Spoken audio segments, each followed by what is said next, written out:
Okay, good evening, life leaders. Has anyone stopped you from retaliation? It is easy for us to react with rage when someone does anything wrong to us, especially in this case, like in a road rage. When our emotions get the best out of us, normally we do the wrong things. If we are left with our natural instincts, we would return evil for evil that is done to us. Correct? We would curse in our minds, and sometimes we just withhold it, but inside of us we have done that. We would imagine of crushing those who have offended and disrespected us, especially when that person is our subordinate. So imagine you parents, when your children disrespect you, and it really hurts your pride, di ba? Parents, have you gone out of control in punishing your children? Instead of disciplining them, you have gone to retaliation against them when they have disrespected you? Yeah, I guess many of us are guilty of going excessive in our discipline. We think of it as discipline, but actually it has become retaliation. So that is actually almost what happened to David. The title of our message for today is Keep Your Testimony Clean. So I'll explain in just a while. So far, David has been doing everything right. He's been anointed as king, but he hasn't ruled yet because King Shaul was still the king in Gibeah. So as of this moment, he has done everything correct. So in our lesson last week, in 1 Samuel chapter 24, he almost made a wrong move when he found an opportunity to retaliate against King Shaul when all of a sudden King Shaul came into the cave where they were hiding. And in fact, we know that in order to prove that he was close in killing King Shaul, he cut a piece of his robe. Then that became his evidence that Shaul was actually helpless before David. So in today's story, in 1 Samuel chapter 25, David almost made again another mistake by retaliation. This time it is against the ungrateful Nabal of Carmel, still within the land of Yehudah. God prevented David from making that very big mistake. How? When the wife of Nabal, Abigail, appeased David as she interceded for her husband. So, the bottom line of our message for today is there, the title itself, Keep Your Testimony Clean. Avoid tarnishing it. Retaliation can ruin your reputation. Do not be vengeful. Calm down when you are disrespected. Check your pride. Humble yourself before God. God might be stopping you from doing what is wrong through people who might be stopping us from retaliation. Right? The first two verses gives us the introduction. So before we go to our main points, let's look at the first two verses. Now Shamuel died, and all Israel assembled and mourned for him, and they buried him at his home in Ramah. Then David moved down into the desert of Paran. So this was a very painful moment for every one of them because the prophet, who was also a judge, has already died.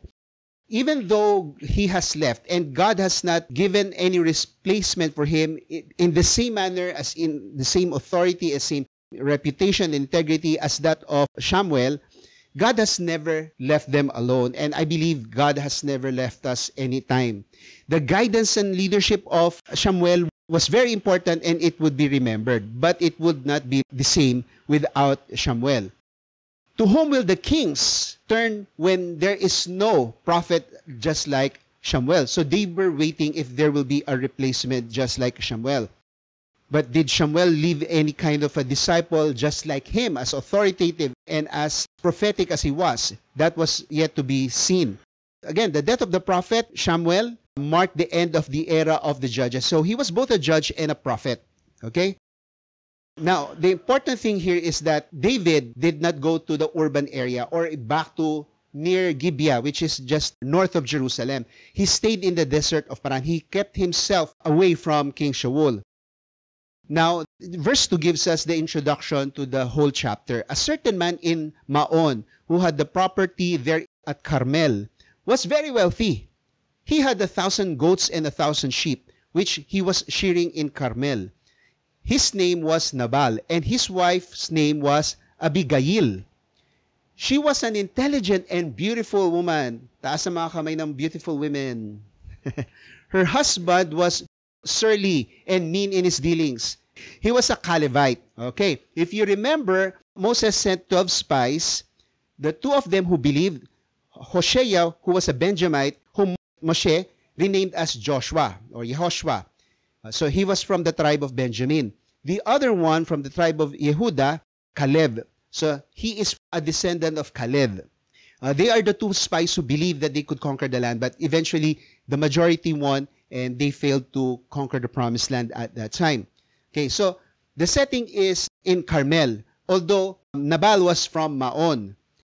So remember, it was in the wilderness of Maon that Shaul almost caught David and his men. If you remember the story in chapter 23, Shaul was chasing David and they were just on the opposite side of the mountain. They almost caught them. But the news came that the Philistines attacked the land, so Shaul had to just retreat and take care of business there first. David and his men were able to escape. So Maon is in the tribe of Yehuda, not in Benjamin. We are introduced with two characters here, Nabal and Abigail. So Abigail means my father's joy. Avi is my father and Gail is joy. Or sometimes it is translated also as my father is joyful. But most probably, she is my father's joy. So with this description given, we actually can anticipate what will happen. Nabal was a bad guy and Abigail was a good wife. All right? So 3 lessons I want to share with you. Letter A, God tests our self-control with ungrateful people. So who will be the ungrateful person here? Okay, there's actually only one. So this is in verses 1 to 12. So from this perspective, we look at the point of view of David. He initiated contact with Nabal, who was ungrateful to him. So let's see how the story went. First lesson is expect some people to be ungrateful. You cannot make people pay you back with the favor that you have given them. David did them favor. We will find out more about the number 1, which is expect some people to be ungrateful. We're anticipating here that Nabal would be ungrateful to him. While David was in the wilderness, he heard that Nabal was shearing sheep. Okay? When you say shearing sheep, removing the wool. Since winter has ended and spring has begun, they don't need that kind of a cooling, the sheep. So it was a season of shearing the sheep, removing the wool. So he sent 10 young men and said to them, go up to Nabal at Carmel and greet him in my name. Say to him, life long to you, good health to you and to your household, and good health to all that is yours. So that's the instruction, the kind of greeting that David wanted to tell Nabal through his 10 men. Now, what is this occasion? I want you to imagine. Spring has just begun. So this is probably somewhere in March. This is called Reshit Hagetz, which means wool shearing. So what they do as commanded in Deuteronomy chapter 18 verse 4, the word of God says, you are to give to them the first fruits of your grain, new wine and olive oil, and the first wool from the shearing of your sheep. So that's part of the offering that they should be giving to God. So this is the time of festivity. It's like they're reaping some things, and this is big business. A new season has come. Let's all rejoice. Okay, so this is the first cutting of the fleece of the sheep grown in the land of Israel. So it's just natural for them to come together after winter and celebrate. Okay, and celebrate. So that's the occasion. So that's why David asked his men, go to them. We're all about to celebrate. This is a good time of the year. Okay, so David showed his good intentions to Nabal. Second lesson that we will learn here, request and do not demand that they pay up. Now I hear that it is sheep shearing time. When your shepherds were with us, we did not mistreat them. And the whole time they were at Carmel, nothing of theirs was missing. Ask your servants, and they will tell you. Therefore be favorable toward my men, since we come at a festive time. Give your servants and your son David whatever you can find them. So I think David was younger than Nabal. So again, sheep shearing time, everyone's happy. So David was expecting Nabal to be also in a festive mood. Okay, so when someone is happy, it's nice to approach them when they're light-hearted, when they feel so generous because they have so many production, in this case, wool. So David wanted to ask for some share of the goods as he did them good before. So when the shepherds of Nabal would be in the field, they would be there, David and his men, watching over the land, guarding them from any maybe animals or any invaders. So it's like they served as guards for the tribe, for this town, for Carmel. They knew that they had this responsibility of keeping the peace. All right? So that's what they did for them. So David sent messengers to notify Nabal as a courtesy. He doesn't just get in there and assume that Nabal would be giving him something because he has done him a favor before. He did not specify, of course, any kind of favor that he wanted. He just said, give whatever you can find. It's up to you. Whatever you can, if you be generous enough, okay, thank you so much. But if you can only give us some, at least give us some since we have done our job. So he allowed that to make that decision. David wasn't forceful. He wasn't threatening Nabal. So I think Nabal would easily understand the request of David through his men. Now, this is one lesson that you will have to learn. Next time, perhaps, make it clear if you want something in return. David simply took the responsibility of guarding the people because it is actually understood that these people will be grateful to them. David and his men did not plant vegetables or whatever. They did not take care of sheep. They allowed the businessmen to do that, and hopefully they would reap some benefit from the guarding of their business. Number 3, do not presume return of favor. Hope for it. Do you understand? Because if you don't get the favor that you wish, you would be disappointed. So simply hope for it. So this is how Nabal answered David's men. So when David's men arrived, they gave Nabal this message in David's name. Then they waited. Perhaps the 10 men were happy. Hopefully they can prepare lots of produce for us. And so when we get to our men, they'll be glad to receive some of the blessings that Nabal would be giving to us. But they got disappointed. Why? Verse 10, Nabal answered David's servants, who is this David? Who is this son of Yisai? Many servants are breaking away from their masters these days. So he heard the news that David was breaking away from Shaul, so he's hitting on him. Why should I take my bread and water and the meat I have slaughtered for my shearers and give it to the men coming from who knows where? Oh, that's everything's turning bad. So you see, the young men obeyed. They came to Nabal in the nice way, and they patiently waited for hopefully a good reply from Nabal, and they did not expect this kind of response from Nabal. Nabal rejected the request by questioning the privilege of David. Diba? You know, as for us, as servants of the Lord, who teaches the Bible and preaches the Word of God, we don't demand people actually. We just hope that the people that we serve would honor the service that we do and would give us some kind of a support for the spiritual service that we give them. But we don't demand. We hope that people will honor our service as we serve in the name of the Lord. So, in this story, perhaps Nabal was aware that Shaul was chasing him. So he was thinking, I don't have to give anything to these guys. They were not sent by Shaul to guard for our business from any attacks. They did it on their own. And we don't like David. We like Shaul. So perhaps that was the thing going on in his mind. But remember, in the introduction, he was surly and he was mean toward people. So maybe he undermined the peace accord of Shaul and David because that's what happened in the previous chapter. Diba? Shaul and David made the peace accord. So Nabal questioned David's ancestry when he said, who is the son of Isai? Who's this guy? He's not prominent among us. So I don't care about Yisai and his family. He was actually from the same tribe. They're both from Yehuda. Okay? He was accusing him of rebelling against Shaul. Many servants are breaking away from their masters these days. So why will I give something to this rebel? If Shaul finds out that I'm helping these guys, maybe he'll get upset with me and think that I'm supporting rebels. Diba? So Nabal was unwilling to give anything to David. He thought that David did not deserve any of the things that he was reaping. And he also criticized the kind of people who joined David. So you are all rebels. So Nabal did not think of the possible response of David for his ungratefulness. He didn't show any fear of David. He didn't think na David could retaliate against him. So what happened? Number 4, do not let rejection make you lose your patience. Right? Because David was about to retaliate. David's men turned around and went back. And when they arrived, They reported every word. So it was bad news. Maybe David was very surprised at the bad news. He did not expect this. He wasn't prepared for this kind of a rejection. Verse 13, David said to his men, each of you strap your sword.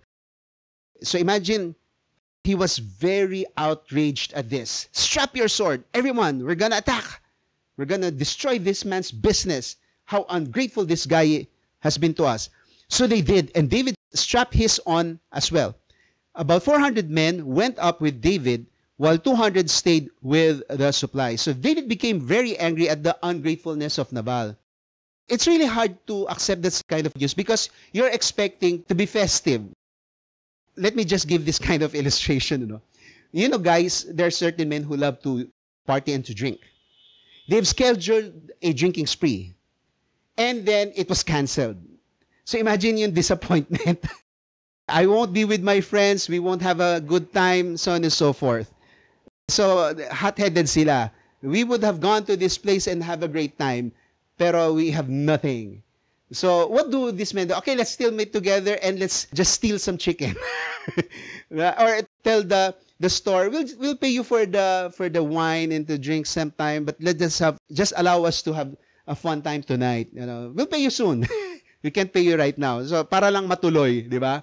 So it can still continue. So now David was so angry. What can you expect from a guy, from David? Who would be the future king? Would you not be upset if you were in the place of David? Would you not be angry at Nabal? How ungrateful this guy was to them. He wanted to quickly attack Nabal. Don't waste any time. Attack this man. He called and brought with him those whom Nabal also insulted, 400 men. Remember, they have 600. So 400 will attack, 200 will be left guarding their own supplies. So remember this, God tests our self-control with ungrateful people. Will you pass this test? When someone you have helped and they have forgotten you, they can only remember you if you have something and they needed to borrow money. Diba ganon? Expect some people to be ungrateful. Request and do not demand that they pay up. Do not presume. Return a favor. So you won't get disappointment, but you can hope for it. Do not let rejection make you lose your self-control or your patience. So in this case, David was about to lose his patience. And in fact, you could say he already lost his patience here. Second lesson, God may send others to save our testimony because David was about to retaliate. And this was a bad response from David. So verses 13 to 36. So in the first section, we focused on the perspective of David. Right now, we're going to focus on the perspective of Abigail. Realizing how bad her husband treated David, she quickly made it up to appease them, David and his men. So number one, listen to people and weigh on what they are saying. In this case, Nabal didn't listen to the men of David, but this time, Abigail would be listening to their servants. One of the servants told Abigail, Nabal's wife, David sent messengers from the wilderness to give our master his greetings, but he hurled insults at them. Yet these men were very good to us. They did not mistreat us. And the whole time we were out in the fields near them, nothing was missing. So they gave a good report about David and his men and how her husband mistreated these men. Okay, you will notice here that God used the servants of Nabal to warn Abigail of what her husband did. It's very important for them to know about it. You see, while David was very upset with Nabal, God was moving. He wanted to save Nabal. And not only Nabal, David, because he was about to retaliate. Okay? God moved through the servants who made Abigail aware how Nabal treated the messengers of David. So they knew that they needed to do something to avert disaster. It's going to be ugly. It's going to be an unnecessary bloodbath. People of Yehuda against people of Yehuda. But the servant testified of how David and his men treated them while they were tending their flock. So instead of saying, what Nabal did was bad, so let's arm ourselves, let's defend ourselves because the David could attack for what Nabal said to them. No, they approach Abigail. You can do something about this. Verse 16, night and day, they were a wall around us the whole time we were herding our sheep near them. Now, think it over and see what you can do, because disaster is hanging over our master and his whole household. He is such a wicked man and no one can talk to him. Okay, at least Abigail listened. That's our first point. Listen to people and weigh on what they are saying. Nabal would not listen to the men of David. So the servants praised David and criticized their master Nabal. Now, actually, that's very risky to criticize your own master, but at least Abigail would understand. So, going back to verse 16, David and his men actually thought that even though they were not under obligation to guard them, but they had this moral responsibility. They had no legal obligation, but they had the moral responsibility to protect the people of Carmel because they were fellow people from Yehuda, from their enemies. Now, look at this. If you are aware of danger coming near you, you need to do something about it. The men, the servants of Nabal, did something about it, and Abigail would be doing something about it too. Don't be silent. Your voice needed to be heard. So the servants courageously described their master Nabal to his wife Abigail as wicked and unwilling to listen to anybody. You know, when a man is narcissistic, they don't listen to anybody. Even if they hear the opinion of others, they don't care about what you say. So it's very important for us as leaders to listen to people. Don't let your pride make you deaf from what people are saying. Number 2, act quickly to prevent a disaster. Abigail acted quickly. She took 200 loaves of bread, 2 skins of wine, 5 dressed sheep, 5 seahs of roasted grain, 100 cakes of raisins, and 200 cakes of pressed figs, and loaded them on donkeys. So she really prepared a lot because she knew it will turn bad. Then she told her servants, "Go on ahead, I will follow you." But she did not tell her husband Nabal. It was a big preparation. Somehow she was able to keep it a secret because she knew this would upset Nabal. "What are you doing?" "Well, I'm going to help. I'm going to provide some supplies for David to thank them." "Are you crazy? I rejected them. So why are you going to help them? Are you disrespecting me?" He could have said that, di ba? In this case, Abigail was about to save David, not only her family but and her business, David himself, because again, he was about to commit retaliation. So Abigail prepared more than enough gifts for David and his men to appease their anger. Di ba? When you know you have done something wrong and you buy a gift, you make sure that that gift is enough to appease the person. Take him on a date, parang provide some gifts. It must be greater than the rage of the angry person. And she did this before David could attack Nabal's business. So Abigail kept this a secret because, again, the husband could stop her from doing this. Abigail had to protect herself by following behind her servants. David had to know that this is not just the move of the servants of Nabal. This is the move of the wife of the owner. So at least David would respect this as if Nabal did actually this to them. So she had to be careful. She had to stay back because she had to observe if David would be appeased. If not, she could quickly escape and retreat.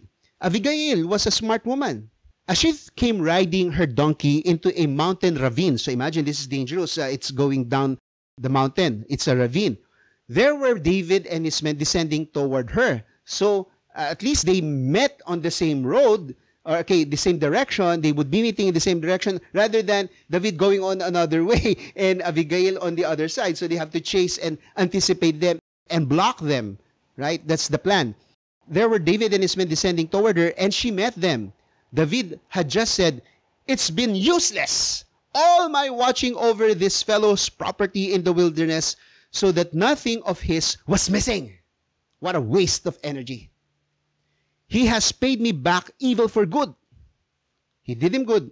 He's paying them with evil. "May God deal with David, be it ever so severely, if by morning I leave alive one male of all who belong to him." That means he's going to completely obliterate Nabal. It was just outraged. So David felt disrespected by Nabal's ingratitude. You see, Abigail, as a smart woman, risked joining the caravan Because David might not recognize her authority. I'm not going to talk to the wife. I want to talk to your husband. Or he could have taken hostage the wife. Nabal, I have your wife. I'll execute her right before you. David could have done that if he was an evil person. But he was about to kill everybody. That's what he promised to do there in verse 21. So David really felt offended. So he hasn't been appeased at this time. He wanted to destroy the Calebite. Abigail had to deal with a very angry man. So she was perhaps really praying, Lord, help me appease David. How do you appease? You know, some women, how do women appease some men? Do they use their charm? Do they use their beauty? Diba? Maybe she was tempted to offer herself. Maybe. But, you know, she was an honorable woman. But, you know, some people do that. Some people do that. David swore by God's name that God would discipline him if he doesn't fulfill his vow. You see, he made that vow, he had to fulfill it. It was a very harsh vow. Number 3, humble yourself on behalf of your loved one. Again, we're taking this from the perspective of Abigail.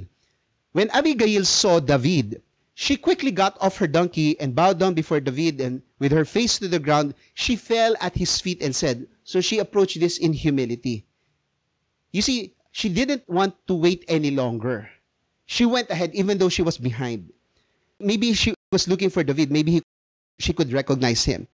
I'm defenseless right before him. I'm gonna charge in humility. Charge. No?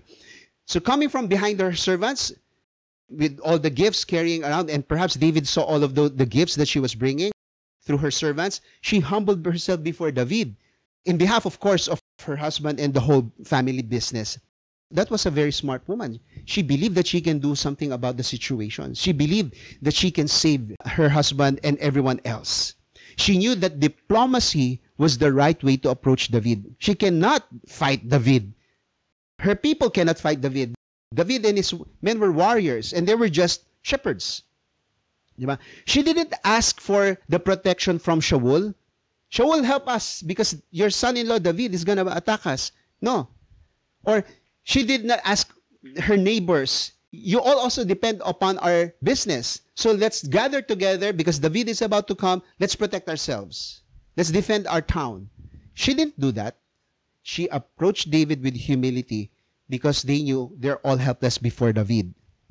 She fell at his feet and said, pardon your servant, my Lord. Forgive us, please, and let me speak to you. Hear what your servant has to say. Please let me explain. So the first thing that she said, she asked for forgiveness. That's the first thing you do. When you're truly humbling yourself, ask for forgiveness. And a moment for her to explain her side. So Abigail courageously humbled herself before David.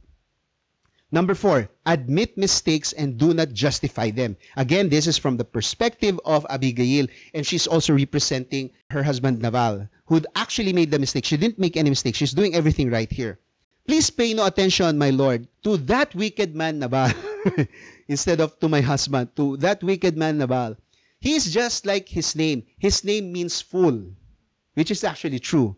Now, actually, it could be double meaning because who would be naming their son as Nabal? A fool. Another theory that I saw here is that he was not really named Nabal, but people were branding him as Nabal. So it became his name.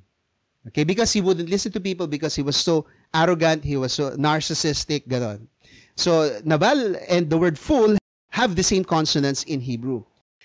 So he's just like his name. His name means fool, and folly goes with him. So he's behaving the way he's named. And as for me, your servant, I did not see the men my Lord sent. So I didn't know anything about this. If I had known, this would not have happened. So that's what she's saying. The request of Abigail to David was to ignore her husband for his foolishness. He's a fool. Don't act like a fool toward a fool. Otherwise, you're more foolish than a fool. You're fooler. And more than that, the way she described him is wicked. Everybody knew her husband was wicked, but that's her husband. She cannot just leave him. And anyway, so it was foolish for Nabal to reject David and for being ungrateful. She admitted that her husband was wrong and she was saving her life and her husband's life. She also confessed of her ignorance of how Nabal treated them. That's what she said there. I did not see the men my Lord sent. Your 10 young men that you sent to us, I didn't know that they arrived, that they came, and that Nabal talked with them and rejected them. Number 5, say right words in the right way to help prevent the avenger from doing wrong. Right words, right way. Verse 26. And now, my Lord, as surely as the Lord your God lives and as you live, since the Lord has kept you from bloodshed and from avenging yourselves with your own hands, may your enemies and all who are intent on harming my Lord be like Nabal. She's really shaming her husband, humiliating her husband. And let this gift which your servant has brought to my Lord be given to the men who follow you. So please accept the gift. Abigail was trying to appease David with the gift of peace. So Abigail appealed to the grace of God to David in verse 26. As surely as the Lord your God lives and as you live, the Lord has kept you from bloodshed. You haven't done anything wrong. And you're about to do something wrong by avenging toward us. Please stop this. That's why our title is Keep Your Testimony Clean. If you haven't done anything wrong yet, don't add any evil to your track record. It was God who protected David from being killed in all the wars he has been. And God has also sent her to prevent him, David, from doing what was wrong by taking revenge or the law into his own hands. Remember, he did not have the mandate of Shaul. Shaul was the authority. He's not a commander of Shaul anymore, and therefore he did not have the authority. If Shaul told David, go and avenge yourself, then that would be legitimate. But no. In other words, she made it known to David that revenge was against the will of the Lord. That's what she said there. It is against the will of the Lord. May your enemies and all who are intent on harming you be like Nabal. So she pleaded for David to accept her peace offering to them. So did David accept the gift? Number 6, learn to be pacified. Learn to be pacified when someone is helping you avoid doing the wrong deed. So when someone's calming you down, be pacified. Please forgive your servant's presumption. The Lord your God will certainly make a lasting dynasty for my Lord. She's referring to David. Because you fight the Lord's battles. I acknowledge that. You're on the Lord's side. And no wrongdoing will be found in you as long as you live. That's very important, that last statement of verse 28. And no wrongdoing will be found in you as long as you live. You always make the right decisions, David, and don't mess it up here just because of my husband. You got triggered by my husband. Don't let it make you do a wrong thing. Even though someone is pursuing you to take your life, the life of my Lord, David, will be bound securely in the bundle of the living by the Lord your God. God has been protecting you. Whoever tries to attack you, you will be protected and safe because of the Lord. But the lives of your enemies, he will hurl away as from the pocket of a sling. The lives of your enemies, God will, not you, God will hurl away. Abigail was expressing her understanding of God's plan for David. You haven't acceded to the throne yet. Okay? And I acknowledge you will one day soon. Everybody knows that. So she's reminding him, don't mess it up. She was speaking with wisdom here. Women speak with wisdom.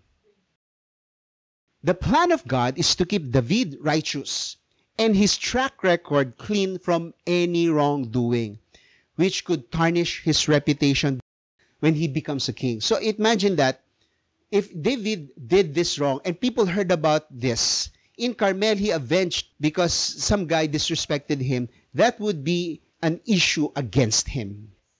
Abigail reminded David of God's mighty protection upon him from those who pursue him. My husband didn't attack you. He just disrespected you.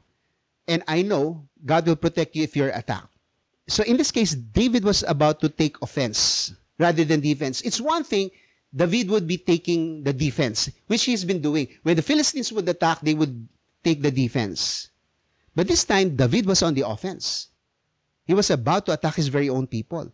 David was safe and secured in the Lord when his enemies will be thrown out. Verse 30, when the Lord has fulfilled for my Lord every good thing he promised concerning him and has appointed him ruler over Israel. So, in respect, Abigail was addressing King David in the third person. Di ba? Instead of you, she's saying, my Lord. Okay. My Lord will not have on his conscience the staggering burden of needless bloodshed. So she's reasoning out to David, please, what you're about to do is bad. It's wrong. This is a needless bloodshed, or having avenged himself, and that will be a staggering burden of needless bloodshed. It will bother your conscience. And when the Lord your God has brought my Lord success, remember your servant. She's asking, remember me. I'm helping you out here. So as a smart woman, Abigail reminded David of the promise of God. It's a beautiful promise. And don't mess it up. For him to be the future ruler of the kingdom. And this should satisfy the pride of David.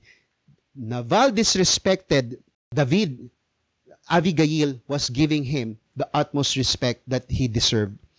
Have you tried to satisfy the pride of someone by appeasing without being sarcastic? You see, if you just read this without imagining how Abigail said this, you would say Abigail was patronizing David. In other words, inuuto niya si David. No, she was not doing that. She was not being sarcastic as well. She was really honoring David. Abigail taught David that avenging against them would tarnish his record. That's why, again, our title is Keep Your Testimony Clean. Instead of a righteous man, he would become a vengeful man against those who offended him personally. Diba? Some people, again, easily get offended and take things personally. Let's not be like that. Let's be matured. We will be hurt. People will say bad things about us. People will not be grateful to us. Let not that hurt our pride. Surrender your pride to God. Abigail also asked David to remember her who humbled herself to him. All right? David said to Abigail, praise be to the Lord, the God of Israel, who sent you today to meet me. May you be blessed for your good judgment and for keeping me from bloodshed this day. He acknowledged the message of Abigail and from avenging myself with my own hands. So she's saying, I'm about to commit something evil. Thank you that you spoke to me. Otherwise, as surely as the Lord, the God of Israel lives, who has kept me from harming you. He acknowledged it was God who stopping me through you. If you had not come quickly to meet me, not one male belonging to Nabal would have been left alive by daybreak. Because that was the oath that he took.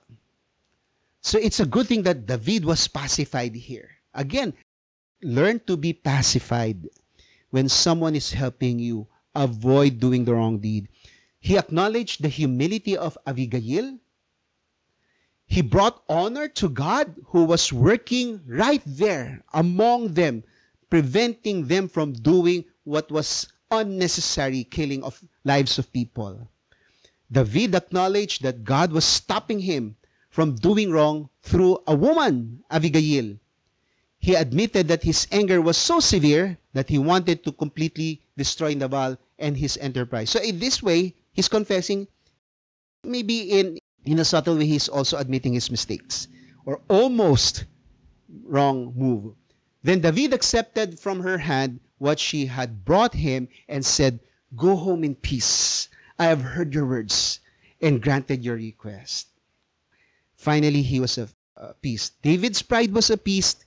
He was not like Nabal the fool.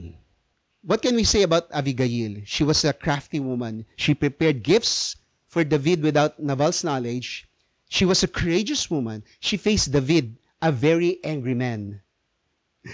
She was a courteous woman. She humbled herself before David. She was a careful woman. She appeased David and helped him not do a wrong deed. David was appeased. Unlike Shaul, he was hard to be appeased because of his pride. David listened to a woman. You can listen to women. Men, you can. David forgave Nabal because of Abigail. Listen to people and weigh on what they are saying. Act quickly to help prevent a disaster. Humble yourself on behalf of your loved one. Admit mistakes and do not justify them. Say right words in the right way to help prevent the avenger from doing wrong. And learn to be pacified when someone is helping you avoid doing the wrong deed. Last, few verses left. God avenges for us to keep our hands clean. So this is the concluding part of the story, verses 36 to 44. Finally, we take from the perspective of God. Early on, from the perspective of David, and then the letter B from the perspective of Abigail. Now, the author, of course, is on the side of God. God moved in justice and righteousness when David restrained himself.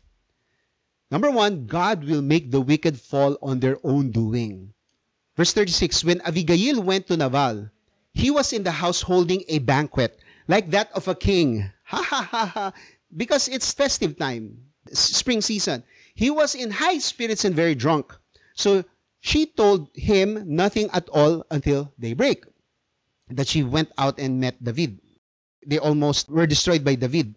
Then in the morning, when Nabal was sober, his wife told him all these things, and his heart failed him, and he became like a stone. About 10 days later, the Lord struck Nabal, and he died. So the Lord allowed Nabal to rejoice in his heart.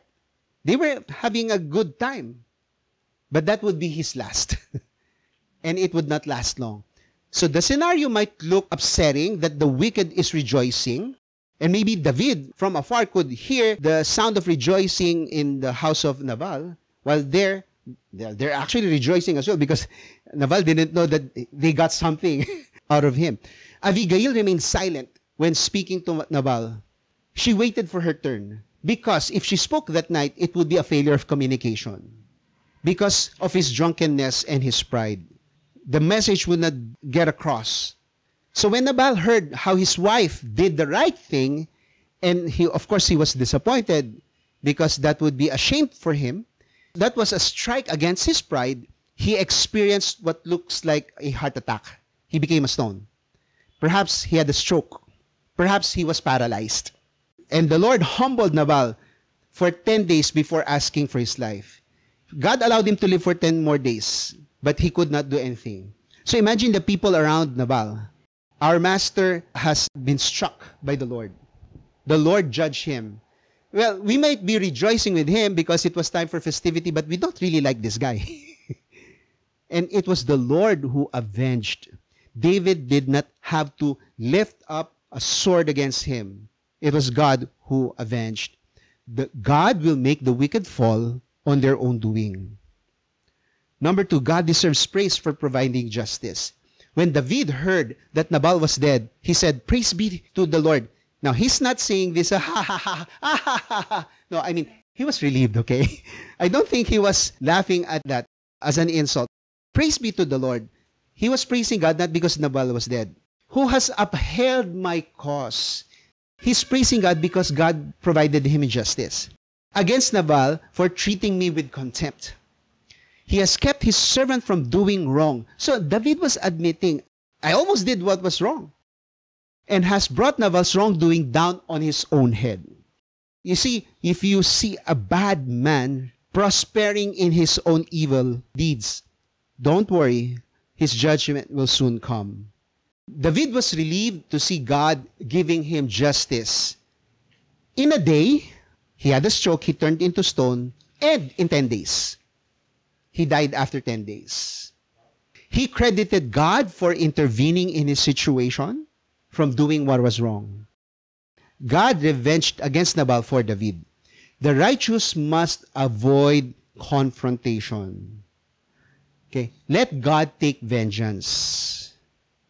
So David did not need to revenge against Nabal. God brought justice.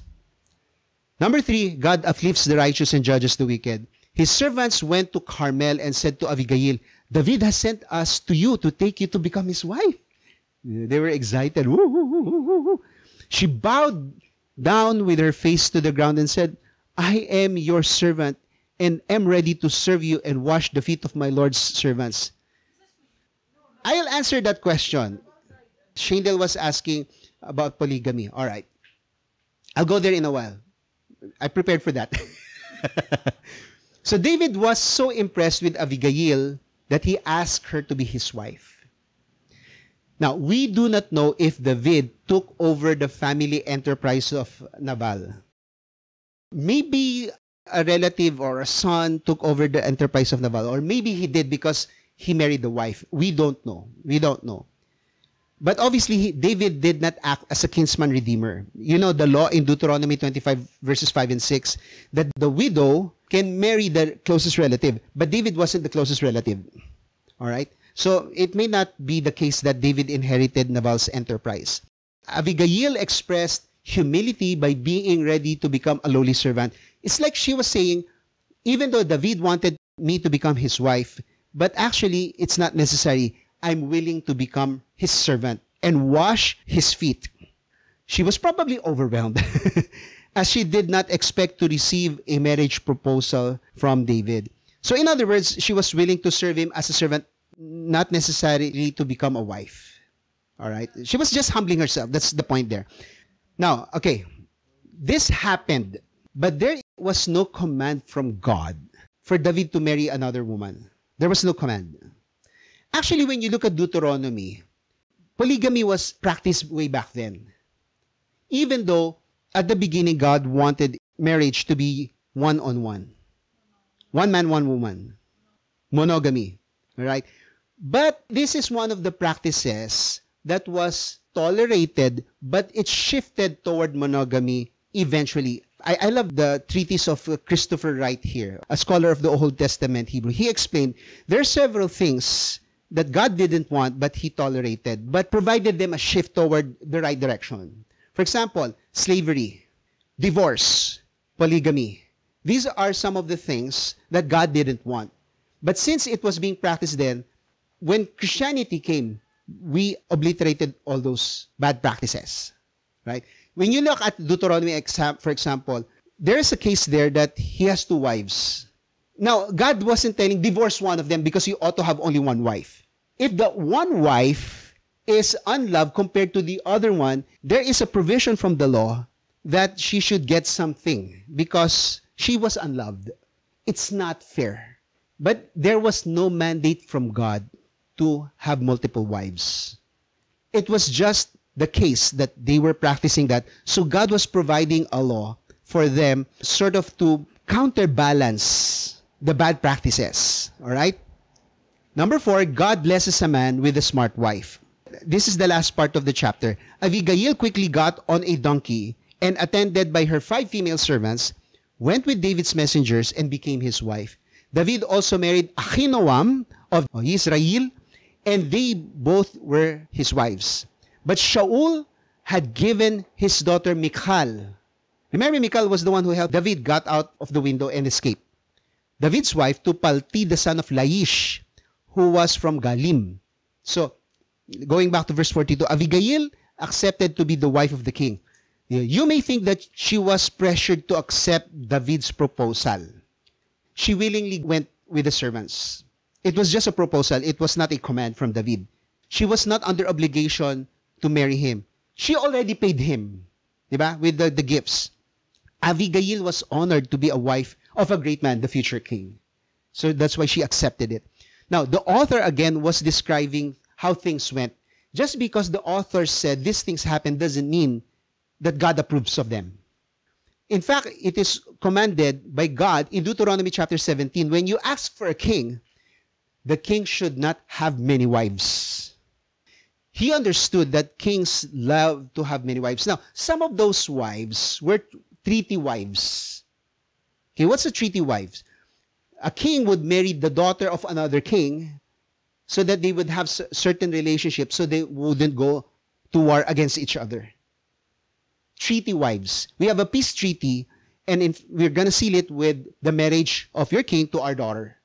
Okay? And it was a common practice back then. But that was not mandated by God. It was how things were done then. Imagine if God would eliminate quickly slavery right there.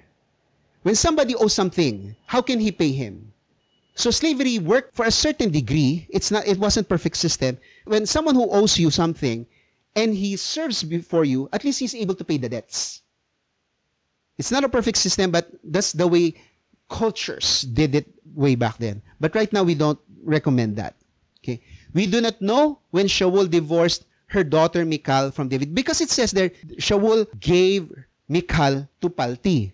It was Shaul, being the king, who divorced David from Michal, or Michal from David.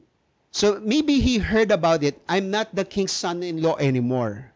Maybe verse 44 happened before verse 43. Maybe. He was already divorced without him being involved actually. Well, I don't have a wife anymore. I have no wife to return to in Gibeah because I have already lost Michal because of Shaul. Well, maybe I can marry him right now. And she got a couple of them, Abigail and Ahinoam. David has ceased to be the son-in-law of Shaul. So David marries two ladies when King Shaul divorced Michal from him. I hope I satisfied your question. You may not like the explanation. Our law prevents us here in the Philippines from marrying several women.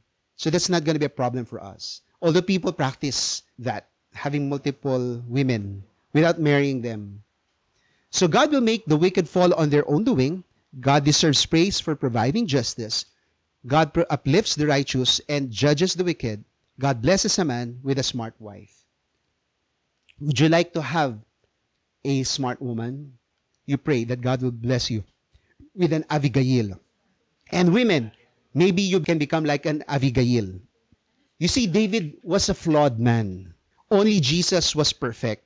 Let me break it to you, okay? You may not like this. When David became the king in 2 Samuel, because Shaul already was dead at the end of 1 Samuel, okay? This is what chapter 5 verse 13 says. After David left Hebron, he took more concubines and wives in Jerusalem, and more sons and daughters were born to him. It happened. He got many wives. Keep your testimony clean. God tests our self-control with ungrateful people. God may send others to save our testimony. God sent Abigail. And God avenges for us to keep our hands clean.